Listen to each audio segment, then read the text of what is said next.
Sir Nicodemus. Astig ng pangalan mo sir ah. Pang ano ah, parang sa mga Spartan, mga pang ano. Galing po Bible eh. Ah, galing Bible. Kaya pala eh, sabi ko na eh. Kakaiba, astig. Spartacus, mga ganyan, di ba? Anong meaning niyan sir? Nicodemus. Pangalan po siya ng pare.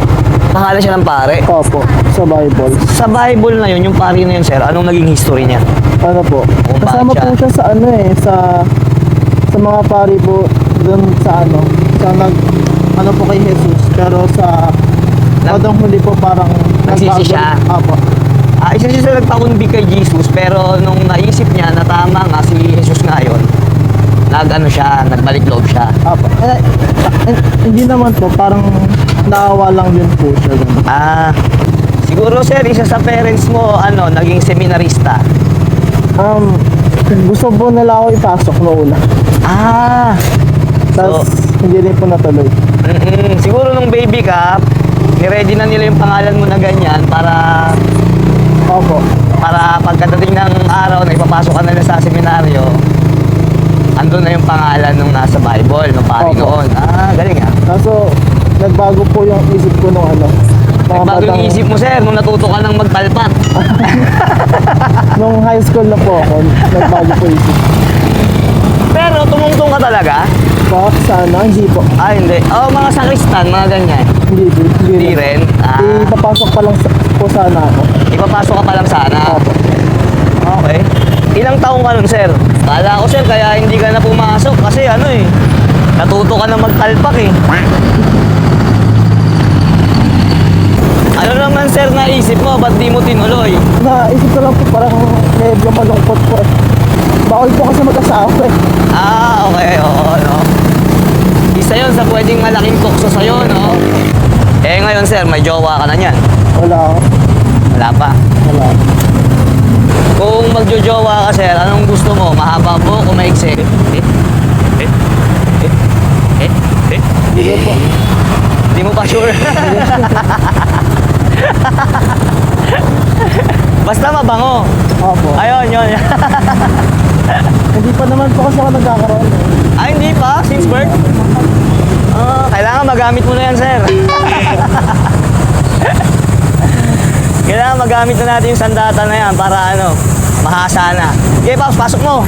Pasok mo, Paps. Ako.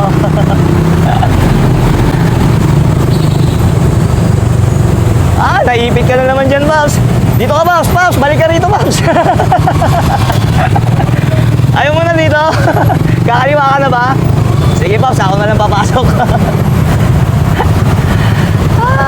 Ayaw na niya dito. Nagtampo na si Paps. Nag-aaral ka ngayon, sir? Opo. Anong year mo na? College? Mag-4th year na po. Wow! Galing ah. Anong course mo, sir? Nursing. Nursing! Mga tao sa bahay namin, puro nursing. Ate ko, nurse. Yung anak niya ngayon, nagno-nurse. Malaki po kita sa ibang bansa eh. Andun yung ate ko nagtatrabaho sa ibang bansa. Opo. Bakasyon niya ngayon, kasama namin. Lapit na, tiyagaan mo, sir. Doon naman po sa mga. Yan na, sir, sa McDo. Tabi lang natin, sir.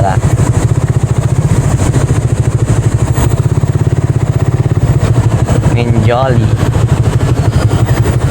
Woo! Yun. Okay. 171, sir. 170 na lang. Para hindi ka na maglawas ng pisong coin sa kasakay. Eksakto mo lang, sir, ha? Wala pa tayong panukli. Pero kaya mo naman, pwede naman ako sa 200, sir. Yeah, boy. Ha? Bumalik na po ako dun sa bahay ulit. Oo.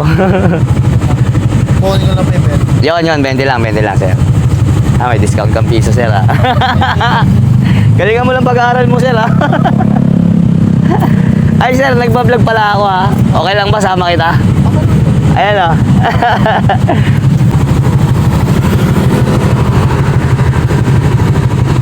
Salamat, sir, ha? Salamat, sir. So, yun, nababa na natin si sir. Galing, no? Unique ng pangalan niya, no? Nakuha daw yun sa, yun nga, sa pare, no? Sa sa pare doon sa Bible.